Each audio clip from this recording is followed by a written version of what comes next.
नमस्कार मित्रांनो, भटकंती या चॅनलमध्ये आपणा सर्वांचं सहर्ष असं स्वागत.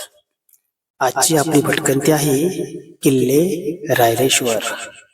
या ठिकाणी त्रिमंदिराचं दर्शन घेतलं आणि रायरेश्वराकडे टू व्हीलर गाडीने कूच केली. अतिशय सुंदर असं हे मंदिर आहे. या मंदिरापासून पुढे निघालो. आता आपण येऊन पोहोचलो आहोत कापूरहोळ या ठिकाणी. कापूरहोळ हे पुणे आणि बेंगलोर रस्त्यावरील एक गाव आहे. या ठिकाणावरून पुढे गेल्यानंतर आपल्याला एक ब्रिज लागेल. त्या ब्रिजच्या अगोदर आपल्याला डावीकडे एक फाटा लागेल. या फाट्यावरून आपण पुढे जायचंय. पुण्यावरून येणाऱ्यांसाठी हाच एकदम सुरक्षित आणि चांगला मार्ग आहे. या रस्त्याने पुढे गेल्यानंतर आपल्याला ब्रिजच्या खालून उजवीकडे एक कापूरहोळ ते भोर हा राज्य महामार्ग लागेल. या मार्गावरून सरळ आपण भोर शहरात पोहोचतो. भोर शहरात गेल्यावर आपल्याला बाजारपेठ आणि बाहेरून असे दोन प्रकारचे रस्ते मिळतात. आता आपण पोहोचलो आहोत भोरच्या बाजारपेठेत. या भोरच्या बाजारपेठेचा फेरफटका मारत आपण पुढे रायरेश्वराकडे जाणार आहोत. हीच ती भोरची बाजारपेठ खूपच प्रसिद्ध आहे, म्हणून आम्हीही या बाजारपेठेचा फेरफटका मारायचे ठरवले आणि पुढे निघालो. भोरच्या बाजारपेठेतून पुढे आल्यावर हा आपल्याला छत्रपती शिवाजी महाराजांचा अश्वारूढ पुतळा पाहायला मिळतो. अतिशय सुंदर आणि मनमोहक असा हा पुतळा. या ठिकाणी छत्रपती शिवाजी महाराजांच्या पुतळ्याचे दर्शन घेतले आणि आजूबाजूचा परिसर पाहिला.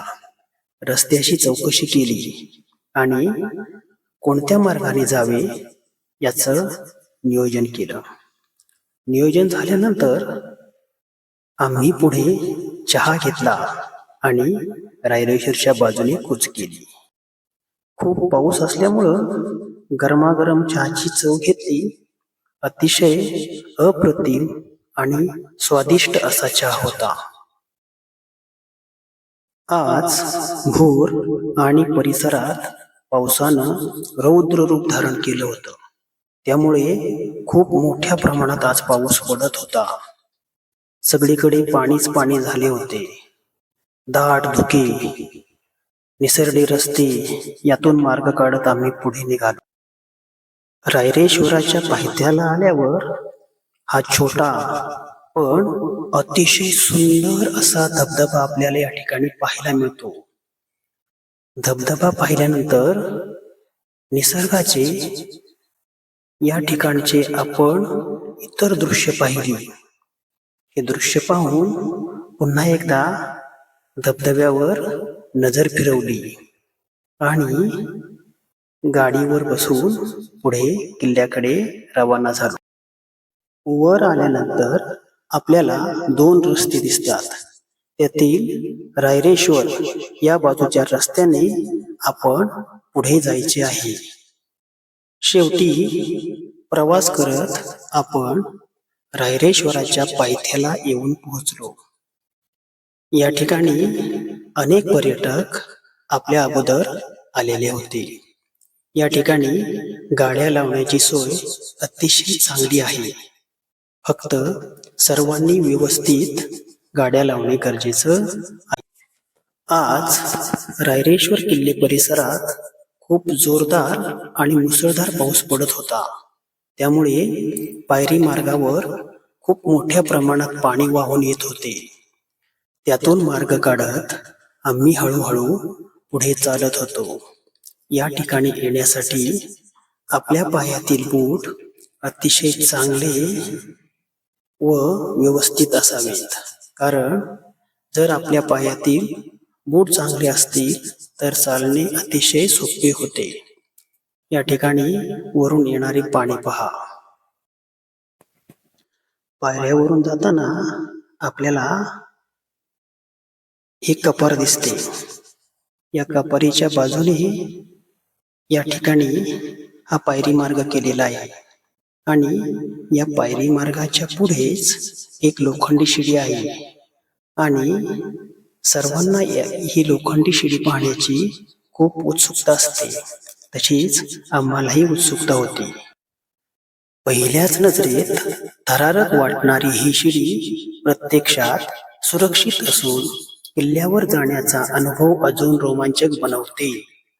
प्रत्येक पाऊल टाकताना सह्याद्रीचे रौद्र आणि सुंदर रूप अनुभवायला मिळते. सर्वांना विनंती आहे की आपणही आपल्या आयुष्यात या शिडी मार्गाचा अनुभव एकदा तरी नक्की घ्या. खूपच सुंदर आणि खास आहे. शिडी मार्गावरून वर आल्यानंतर आपण पोचलो पठारावर. मोबाईलच्या स्क्रीनवर पाणी आल्यामुळे रुमालाने ती स्क्रीन पुसली. या ठिकाणी आल्यावर खूप मोठी अशी झाडे आहेत. या ठिकाणी फोटोशूट करण्यासाठी अतिशय चांगली आणि मनमोहक अशी जागा आहे. मंदिराकडे जाताना व्यवस्थित असा रस्ता आहे, त्यामुळे खूप छान वाटते. जास्त पाऊस असल्यामुळे या ठिकाणचे ओढे नाले तुडुंब भरून वाहत होते. त्याचा आनंद घेत घेत आम्ही पुढे जात होतो. खूपच मोठ्या प्रमाणात आज पाऊस पडत होता. संपूर्ण रायरेश्वर किल्ल्यावर जे लोक राहतात त्यांना पिण्यासाठी पाणी या गोमुखातून मिळते. अतिशय सुंदर, निर्मळ आणि स्वच्छ असे पाणी. मित्रांनो, पूर्ण 12 महिने या गोमुखातून पाणी वाहत असते आणि वर राहणारी सर्व कुटुंब या गोमूत्रातीलच पाणी पिण्यासाठी वापरत असतात.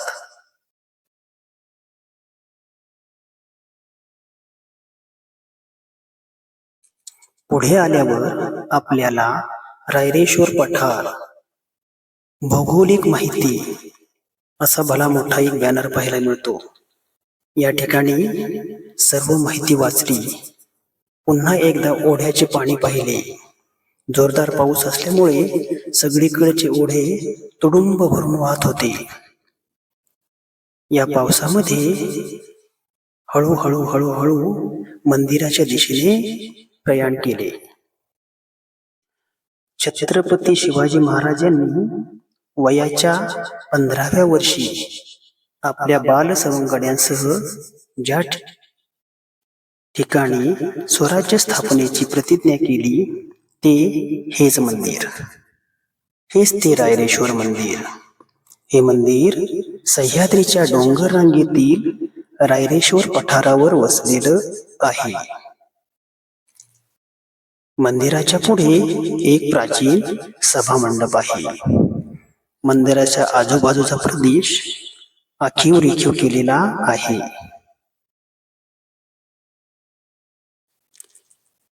हे आहे रायरेश्वराचे पुरातन मंदिर. आत गेल्यावर आपल्याला 2 नंदी पाहायला मिळतात. या नंदींचे दर्शन घेऊन आपण आतल्या दिशेने निघालो. आत मुख्य गाभाऱ्यात रायरेश्वर महादेवाचे आपल्याला शिवलिंग पाहायला मिळते.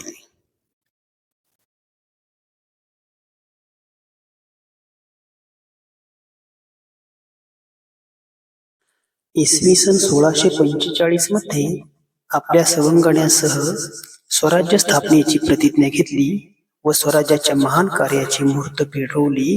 हे तेच मंदिर. याच ठिकाणी छत्रपती शिवरायांनी स्वराज्य स्थापनेची प्रतिज्ञा केली होती.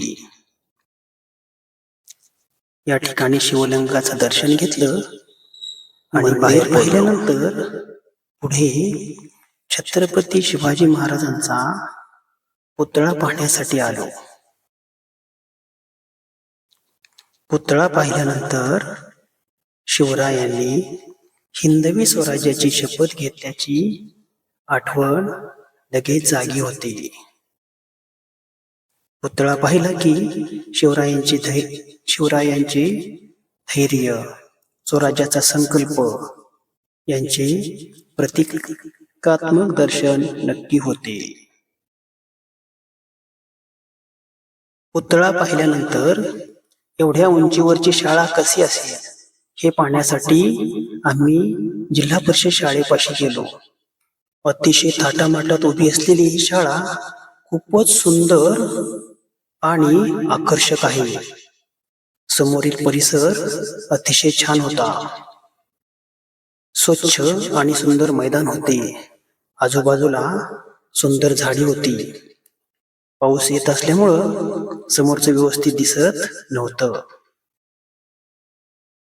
शाळा पाहून झाल्यावर आम्ही गावचा फेरफटका मारण्यासाठी गेलो.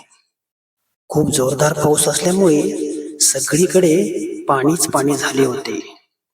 येथे आल्यावर असे समजले की या किल्ल्यावर 40च्या आसपास कुटुंब राहत असून सर्व लोक या ठिकाणी गुण्यागोविंदाने राहत आहेत. याच ठिकाणी गव्हाची शेती ते करत असतात. गावातून पुन्हा माघारी येताना मंदिराचा पुन्हा एकदा फेरफटका मारला. जोरदार व मुसळधार पाऊस चालू होता. या पावसात सुद्धा किल्ला पाहणं खूप छान वाटत होतं. फक्त प्रॉब्लेम एक होता की शूटिंग करताना मोबाईलवर सारखं पाणी येत होतं.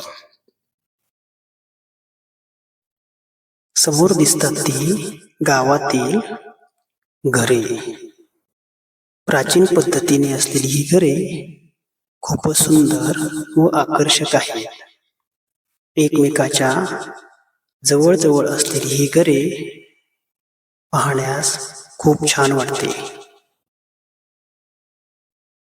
पावसाळा सुरू होऊन फक्त 8च दिवस झाले आहेत, तरीही सगळीकडे हिरवेगार असे गवत उगवले आहे.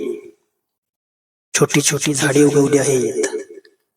या ठिकाणी वरती आल्यावर आपल्याला जेवणाची, राहण्याची अतिशय चांगली अशी सोय आहे. वर आल्यावर गरमागरम आपल्याला जेवण मिळते.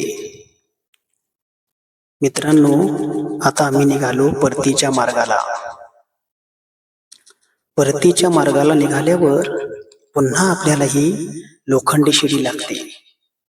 मित्रांनो, पावसाळ्याचे दिवस असल्यामुळे या शिडीवरून अतिशय सावकाश व हळूवार चालणे गरजेचे आहे.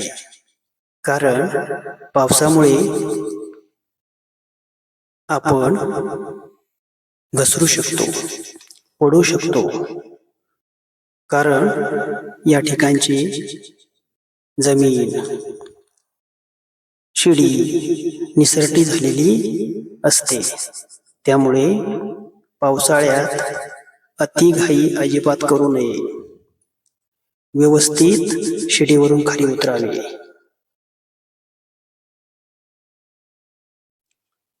शिडीवरून खाली आल्यावर आपल्या अंगावर हे वरून येणारे पाणी पडते. जणू काही धबधब्याचेच पाणी आपल्या अंगावर पडत आहे असा भास आपल्याला या ठिकाणी होतो. या पाण्याच्या खालूनच आपल्याला खाली किंवा वर जावे लागते. त्यामुळे या ठिकाणावरून सावधगिरी बाळगणं खूप गरजेचं आहे. अशा प्रकारे रायरेश्वराची अतिशय मनमोहक व सुंदर ट्रिप आयोजित करून घरी